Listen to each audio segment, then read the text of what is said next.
አሁን በአገዛዙ በኩል እና በአገዛዙ ልሳናት በኩል እየተሰጠ ያለው አንድ አስተያየት በዚህ መድረክ ላይ የተሳተፉ አንዳንድ ተወያዮች ላይ አደጋ የሚጥል አስተያየት እየተሰጠ ነው።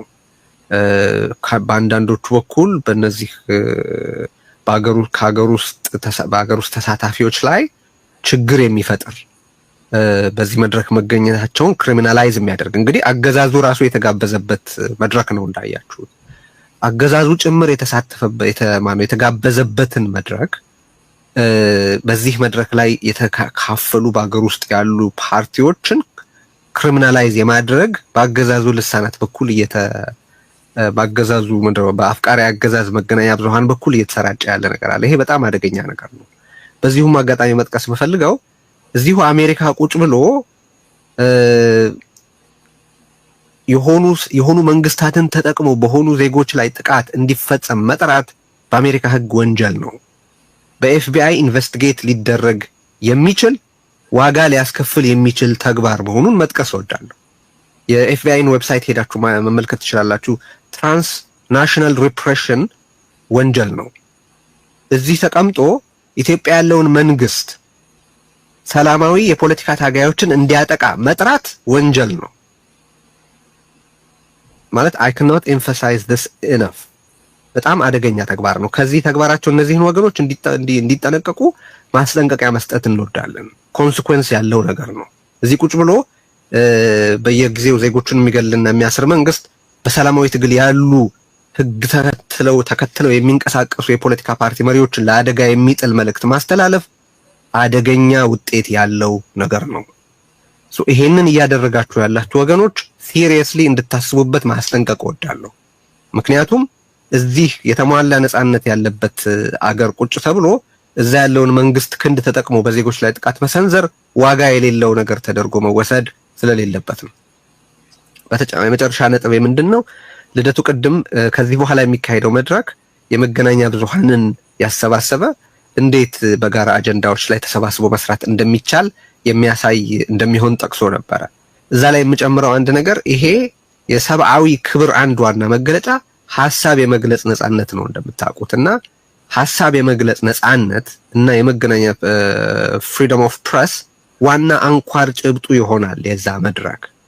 ስለዚህ ተናቦ ከመስራት በተጨማሪ ስለራሳቸው ስለመገናኛ ብዙሃን መብት ህልውናና አስፈላጊነት ነው ዋናው ጭብጡ የሚሆነው የዛ ውይይት። ስለዚህ ነው ወይ እዛ ላይ ተናቦ ስለመስራትና ሌሎች ኮዞችን ፕሮሞት ስለማድረግ የምንነጋገርም ቢሆን በራሳቸው በመገናኛ ብዙሃኑ ነጻነትና ህልውና ላይ ጭምር እንደምንነጋገር መግለጽ እወዳለሁ። ከዚሁም አጋጣሚ ጋዜጠኛ ተስፋለም መታሰሩን ሰምተናል። በዚህ በጣም ማዘናችንና እጅግ እንደሚያሳስበን መግለጽ እንወዳለን።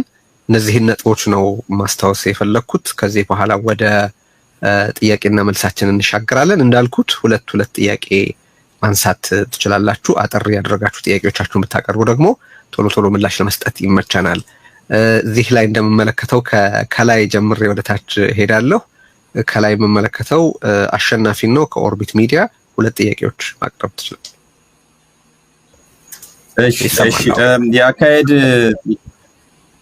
አካሄድ ነበረ። ጥያቄ ብቻ ነው ወይስ አስተያየትም ባጭሩ መስጠት እንችላለን የሚል ነበረ። ምክንያቱም ኢንትሮዳክሽን ላይም አሁንም ጥያቄ ብቻ እኛ እንደምናቀርብና የታዘብነውን ነገር አስተያየት መስጠት የማንችል መስሎኝ ስለታየኝ ነው። እና ምናልባት በምን መልኩ አኮሞዴት ታደርጉታላችሁ? ምናልባት እንትን ጥያቄ አቅርበውልኝ ነበረና አንተም እንትን ላይ እያቀረብክ ስለነበረ ቴክስት ልኬ ያየሁ አይመስለኝም። እና ዋናው ዝግጅት ፕሬስ ኮንፈረንስ ነው። ጥያቄ ነው የሚፈቀደው። ግን እንዳው ከሁኔታው አዲስነት እና የተለየ መሆን አንፃር ሪፍሌክት ማድረግ እንፈልጋለን የምትሉ ካላችሁ በጣም ባጭሩ ማለት ነው አስተያየቱን ትሰጡ ትችላላችሁ። ግን ዋናው ጥያቄ ማቅረብ ስለሆነ ከዛ ጋዜጣዊ መግለጫ ነው። ግን አስተያየቶቻችሁን በጥያቄው መልክ ማቅረብ ትችላላችሁ። ግን እንደተባለው አጠር አድርጋችሁ አስተያየቶቻችሁን ማቅረብ ትችላላችሁ። ቀጥል። እሺ አመሰግናለሁ ሁላችሁንም። በቅድሚያ በተደረገው ትዕይንተ ህዝብ ከተጠበቀው በላይ እንዳላችሁም በርካታ ሰዎች ሰልፉ ላይ ቨርቹዋል ሰልፍ ላይ በመገኘቱ ይህንን ዝግጅት ከመጀመሪያው አንስታችሁ ላስተባበራችሁ እንዲሁም ደግሞ ሌሎችም እኛም የተባበርነውንም እያመሰገንኩኝ እንኳን ደስ ያላችሁ እንዳይባል ያው የጋራ ጉዳይ ስለሆነ ሪዘርቭ አደርገዋለሁ። አንዱ ከወደድኩት ነገር ምናልባት እውቅና መስጠት የምፈልገው 5 ሰዓት ነበር የያዝኩት ባለፈው እና 5 ሰዓት እንቆያለን ብዬ ነበረ። በ4 ሰዓት ሳናልፍ ነው ያለቀው። እሱም ታይም ማኔጅመንት በጣም ፐርፌክት መሆኑን የሚያሳይ ነው እና ታይም ማኔጅመንት ላይ አወያዩ የወሰደው አካሄድና ፍሰት ጥሩ ስለነበረ እሱንም ማድነቅም ተገቢ ስለሆነ በዛ መልኩ አይቻለሁ። 1 ሰዓት ሴቭ አድርጌያለሁ በእኔ በኩል 5 ሰዓት ነበረ ፕላስ ኦር ማይነስ አድርጌ ያዝኩት። ጥሩ እንደነበረ እሱም የሚያሳይ ነው። ወደ ይዘቱ እገባለሁ። ይሄንን ካልኩኝ 1-2 ሪማርክ ባጭሩ እሰጥና ወደ ጥያቄ እገባለሁ። የመጀመሪያው ቅድም ቴዲም እንዲሁም ደግሞ ልደቱም ስታብራሩ በነበረው ላይ የሶስቱ አጀንዳዎች ተቀርጸው እኛም ስናስተዋውቅ በነበረበት ጊዜ የዛ አጭር ቪዲዮ ላይ የሚለው ዓላማው የአገዛዙን የጦረኝነት ፖሊሲ መቃወም ነው ይላል ገና መግቢያ ላይ እና ስለዚህ አገዛዙን አልፈረጅንም የሚለው ላይ ምናልባት እዛ ቪዲዮ ላይ አስተያየት የተሰጡ ሰዎችም አሉ። እኔ ጋር አገዛዙን ፈርጃችሁ በይፋ ዓላማችሁም የአገዛዝን ጦረኝነትን ለመቃወም እየጠራችሁ በሌላ መልኩ ግን አገዛዝነትን ነው እንጂ የኛውን አገዛዝ ፓርቲኩላርሊ ለመቃወም አይደለም ዝግጅቱን ያዘጋጀ ነው ማለት እርስ በራሱ ይጋጫል የሚል ነገር ስላየው እንደ ሪማርክ ለማስቀመጥ ነው የደረሰኝን ማለት ነው። ያን ቪዲዮ ነው ፖይንት አውት እያደረጉ ማስታወቂያውን ሲናገሩ የነበረው። ሁለተኛው ከሜትሪክስ ጋር ተያይዞ አንዳንድ ኮንፊውዥኖች አሉ እና በእኔ በኩል እኔ የማውቀው ልናገርና እናንተም ትጨምሩበታላችሁ። እንዳልኩት ይሄ ሪማርክ ነው ስታይት ነው እና የላይቭ ቪው እኮ ጥቂት ሰዎች ናቸው ያሉት እና ብዙ ሺዎች 600 ሺህ 800 ሺህ የሚሉት ትክክል አይደለም የሚሉት ፖሲብሊ ላይቭ ቪወርስ እና የኮንከረንት ላይቭ ቪውን ኮንፊውዝ ስላደረጉ ይመስለኛል። ላይቭ ቪው የተባለው ቶታል ነምበር ኦፍ ቪወርስ ማለት ነው። አንድ ላይ ተደምሮ እየገባም እየወጣም ፕሮግራሙ ሲያልቅ የሚያሳየውን ነው እና እያንዳንዱ ሰው ውስጥ ገብቶ ማየት ይችላል። ሌላው 300 ሰው እያየ ነው ላይቭ ማለት የታየ አንተን ያየ 300 ሰው ብቻ ነው ማለት አይደለም። ለዛ ነው 10,000 የሚሆነው ፕሮግራሙ ካለቀ በኋላና ያንን ሜትሪክስ በደንብ ያወቁ አይመስለኝም እና ምንም አልተሳካላቸውም የሚል ከግራም ከቀኝም እየቀረበ ስለነበረ የቶታል ላይ ነምበር ኦፍ ላይቭ ቪው እና የኮንከረንት ቪወርስ ለምሳሌ 2000 ሰው ኮንከረንትሊ ወይም 1500 ሰው እያየ ከሆነ ያንን ነው ሲወስዱ የነበረውና እሱ ላይ አንድ ስታት ሊስት ብዬ ነው። ከዛ የዘለለ አድቫንስድ አንደርስታንዲንግ ያላችሁ ሰዎችም እንድጨምሩበት ነው። ይሄንን ነው እንደ አልተሳካም ብለው እንደ ትልቅ ነገር ወስደው መከራከሪያ ያቀረቡት። ከዛ በመቀጠል እኔ አንድ የታዘብኩት ነገር ምንድነው ባክአፕ ፕላን ብናዘጋጅ ጥሩ ነበር። ለምሳሌ ወደ ፌስቡክ የገባነው ላይቭ እያስተላለፍን በነበረበት ጊዜ ጃም ሲደረግ ወይም በከፊል እና በሙሉ ዩቲዩብ ጃም ሲደረግ ነው ወደ ፌስቡክም ወደ ሳተላይትም መግባት የተጀመረውና የሳተላይቱን እንኳን ባላቅ እኔ ወደ ፌስቡክ ኮኔክት አድርጌ ዩቲዩብ ላይ ከታየው በኦልሞስት 2-3 እጥፍ ነበረ እዛ ላይ ሲታይ የነበረውና ለወደፊቱ እንደ ባክአፕ ፕላን የተለያዩ ሴናሪዎችን ማስቀመጥ ጥሩ ነው የሚል ነው ከኤክስፒሪየንስ አንፃር መናገር የምችለው።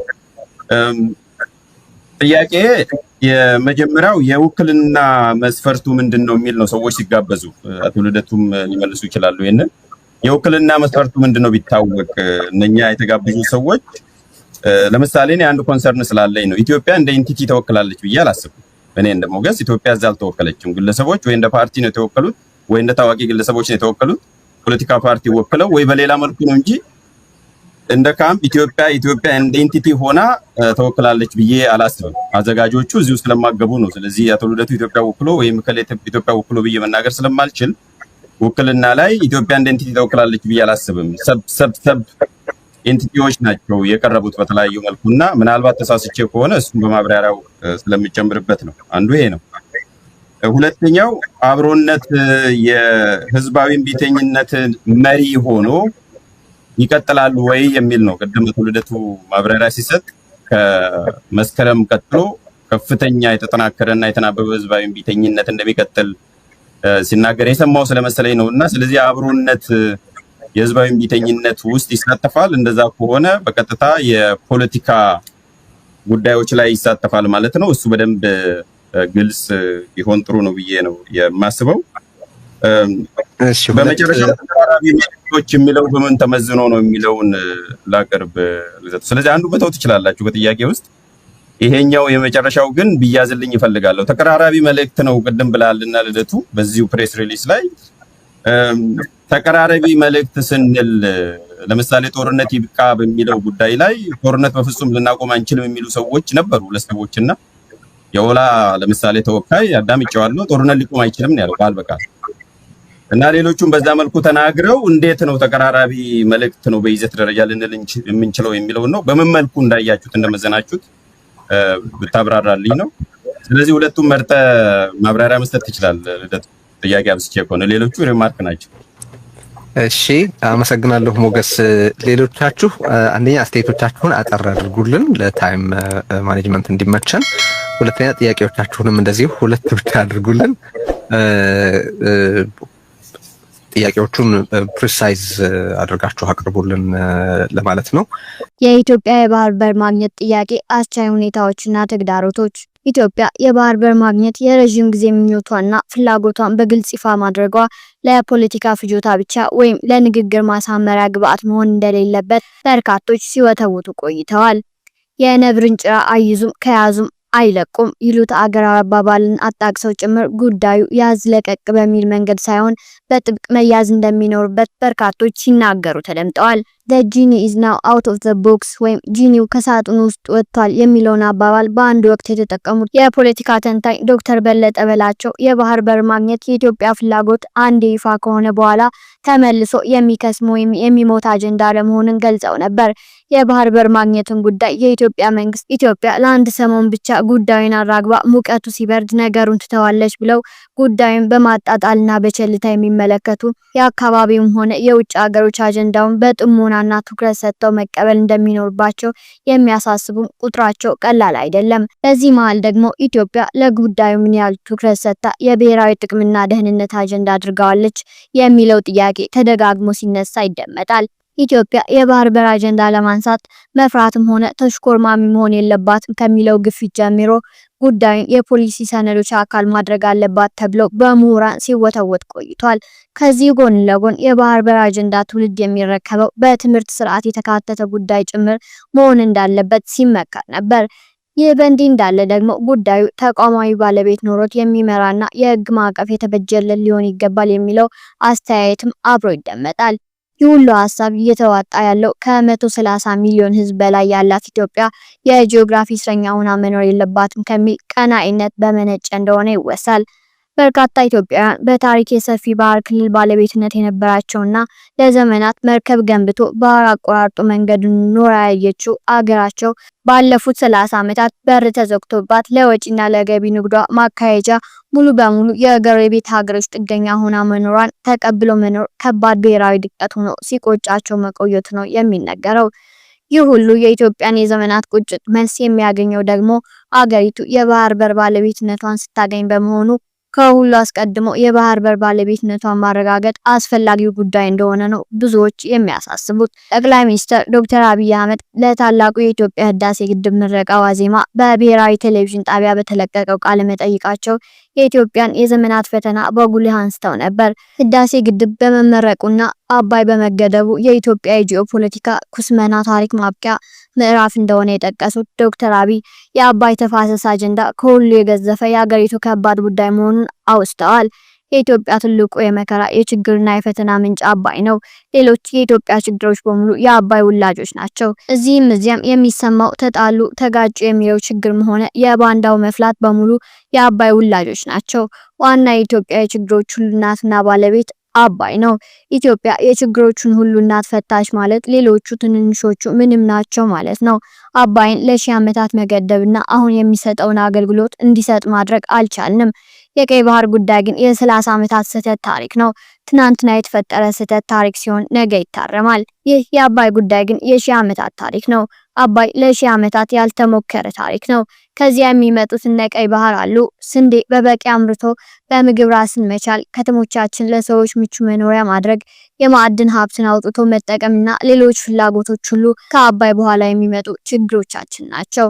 በማለት ነበር የኢትዮጵያን ቁልፍ የብሔራዊ ጥቅም አጀንዳዎች በረድፍ ሲዘረዝሩ የተደመጡት። ጠቅላይ ሚኒስትሩ ይህን ከመናገራቸው ቀደም ብሎ የቀይ ባህር አጀንዳን ኢትዮጵያ በይፋ ማቅረብ መቻሏና ለዓለም አቀፉ ማህበረሰብ ማስገንዘቧ በራሱ ትልቅ ስኬት እንደሆነ ሲጠቀስ ቆይቷል። ከሰሞኑ ይህንኑ በሌላ አገላለጽ የደገሙት ዶክተር አብይ የመደመር መንግስት መጽሐፋቸውን ባስመረቁበት መድረክ ላይ በኢትዮጵያ የቀይ ባህር ወይም የባህር በር ኮሪደር ማግኘት ይገባኛል ብሎ ለመናገር በራሱ የሚሸማቀቅ ትውልድ ተፈጥሮ ነበር ሲሉ መናገራቸው አይዘነጋም። የኢትዮጵያ መንግስት የባህር በር አጀንዳን የብሔራዊ ጥቅምና ደህንነት የፖሊሲ ሰነድ ላይ አካቶ ማቅረቡ ለጉዳዩ የሰጠውን ትኩረትና ቅድሚያ ማሳያ ተደርጎ ሲቀርብ ቆይቷል። ከዚያ በመለስ የውጭ ግንኙነት ኢንስቲትዩት የሁለት ውሃዎች አብይ ስትራቴጂ ባለው የፖሊሲ ዶክመንት የባህር በር ባለቤትነት አጀንዳን ከአባይ ተፋሰስ ጂኦፖለቲካ እኩል ቦታ ሰጥቶ ማቅረቡ አገሪቱ ለባህር በር አጀንዳ የሰጠችውን ቅድሚያ አመላካች ተደርጎ ሲቀርብ ቆይቷል። ኢትዮጵያ የባህር በር ማግኘት ፍላጎትና ውጥኗን በግልጽ ማውጣቷ ዓለም እንዲሰማ ማድረጓም ሆነ ከሶማሌላንድ ጋር የመግባቢያ ስምምነት በመፈራረም የባህር በር ለማግኘት ተጨባጭ እርምጃ ለመውሰድ መሞከሯ በመንግስት በኩል በጉልህ የሚነሳ በአጭር ጊዜ ማሳካት የተቻለ ስኬት ተብሎ ሲቀርብ ይደመጣል። ይሁን እንጂ ይህንን ህልሟን እውን ለማድረግ የገጠማትም ሆነ ይገጥማታል ተብሎ የሚታመነው እንቅፋትና ፈተና ቀላል አለመሆኑን ተደጋግሞ በብዙዎች ይወሳል። ኢትዮጵያ የባህር በር ፍላጎቷን ይፋ ማድረግ ከጀመረች ጊዜ ጀምሮ የጎረቤት ሀገሮች በኢትዮጵያ ላይ ጥርጣሬና ስጋት ማሰማት መጀመራቸው ቀድሞ ያጋጠማት እንቅፋት ተብሎ ይነሳል።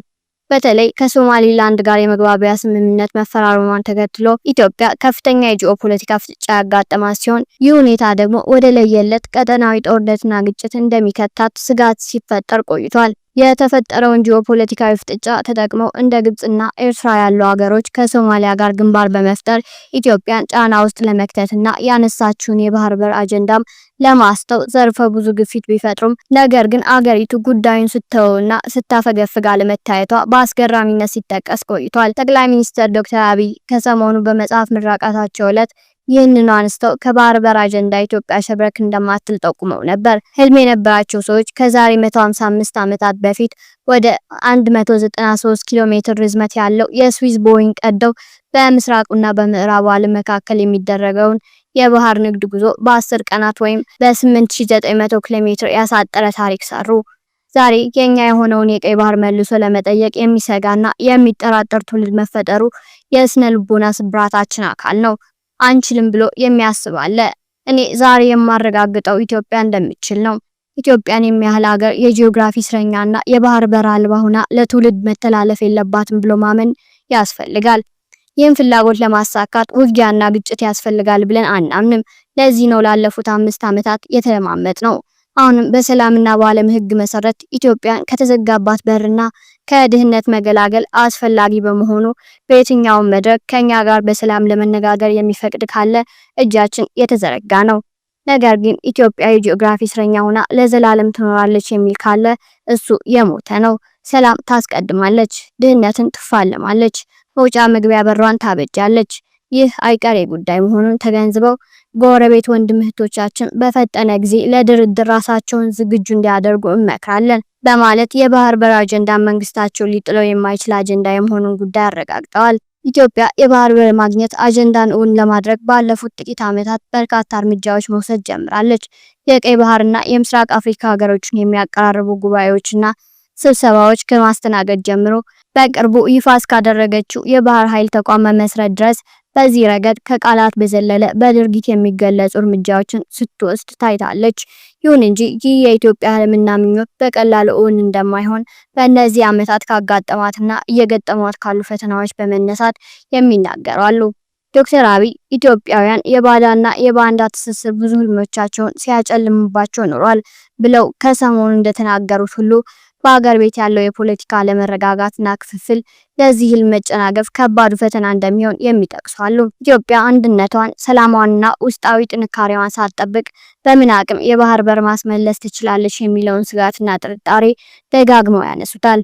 ባለፉት ጥቂት ዓመታት ከሶማሌላንድ ጋር የተደረገውን ስምምነት መሰረት በማድረግ የሶማሊያን ቅያሜ በመጠቀም በርካታ ሀገሮች ጸረ ኢትዮጵያ ግንባር መፍጠራቸውን ያጣቀሱ አንዳንድ ወገኖች በበኩላቸው አገሪቱ የባህር በር የማግኘት አቋሟን እስከ ገፋችበት ድረስ ይሄው ውጫዊ ጫናና የጂኦፖለቲካ ደባ በአጸፋው መቀጠሉ እንደማይቀር ሲናገሩ ይደመጣል። ኢትዮጵያ በዓለም አቀፍ ሕግ መሰረት የባህር በር ማግኘት ጥያቄዋ መልስ ማግኘት ይገባዋል የሚል ዓለም አቀፍና ቀጠናዊ ግንዛቤ መፈጠሩ እንደ ትልቅ አዎንታዊ ለውጥ መታየት ጀምሯል። ይሁን እንጂ በውስጥም ሆነ በውጭም አገሪቱ ከአቋሟ እንድታፈገፍግ ለማድረግ ግፊቱ ማየሉ የሚጠበቅ መሆኑ ይገለጻል። ከሰሞኑ የሶማሊያ ፕሬዝዳንት ሐሰን ሼክ መሐመድ ከአል አረቢያ የዜና አውታር ጋር ባደረጉት ቆይታ የኢትዮጵያን የባህር በር ፍላጎት የማሳካት እድል መግለጻቸው ብዙ እያነጋገረ ነው። ኢትዮጵያ የባህር በር ባለቤት መሆን የምትችልባቸው ዓለም አቀፍ የሕግ ማዕቀፎች እንዳሉ ፕሬዝዳንቱ መናገራቸው በጉዳዩ ላይ የጎረቤት ሀገሮች ጭምር አቋማቸውን እያለዘቡ መጥተዋል የሚል ግምት ሲያሳድር ሰንብቷል። ይሁን እንጂ የኢትዮጵያን የባህር በር ማግኘት ጥያቄ በተመለከተ አዎንታዊ አመለካከትና አጸፋ ከቅርብም ከሩቅም እየተፈጠረ ነው በሚባልበት በዚህ ወቅት በአንዳንድ አጋጣሚዎች ያልተጠበቀና ቀቢጸ ተስፋ የሚያሳድሩ አቋሞች ሲንጸባረቁ ይሰማል። የእንግሊዝ የቀድሞ የውጭ ጉዳይ ሚኒስትር ዴቪድ ላሚ ከሰሞኑ በእንግሊዝ ፓርላማ ቀርበው አስረዱ የተባለው አቋም ከእነዚሁ ቀቢጸ ተስፋዎች እንዳንዱ እየተወሳ ነው። ሰውየው የኢትዮጵያ የባህር በር ማግኘት ፍላጎትና ምኞት እንደ ኤርትራ ካሉ ሀገሮች ጋር ወደ ጦርነት ሊከት የሚችል በአፍሪካ ቀንድም ሆነ በቀይ ባህር ቀጠና ቀውስ የሚያመጣ ሰበብ ሊሆን እንደሚችል መናገራቸው ታውቋል። ይህ በእንግሊዝ ፓርላማ ከአንጋፋ የእንግሊዝ ባለስልጣን የተንጸባረቀ አቋም ደግሞ ኢትዮጵያ የባህር በር የማግኘት ምኞቷን የዓለም አቀፉን ማህበረሰብ ለማሳመን ከእስካሁን የበለጠ ጥረት እንደሚጠብቃት ጠቋሚ ተደርጎ እየቀረበ ነው። ከሰሞኑ የውጭ ጉዳይ ሚኒስቴር ቃል አቀባዩ አምባሳደር ነቢያት ጌታቸው በሰጡት መደበኛ መግለጫ ኢትዮጵያ በሰላማዊ መንገድ የባህር በር ማግኘት ጥያቄዋን እንደምትገፋበት ገልጸው ነበር። ይህንን ሰላማዊ ጥያቄም የውጭ ሀገሮች በቅጡ ይገነዘቡታል ብለን ተስፋ እናደርጋለን ማለታቸው ተሰምቷል።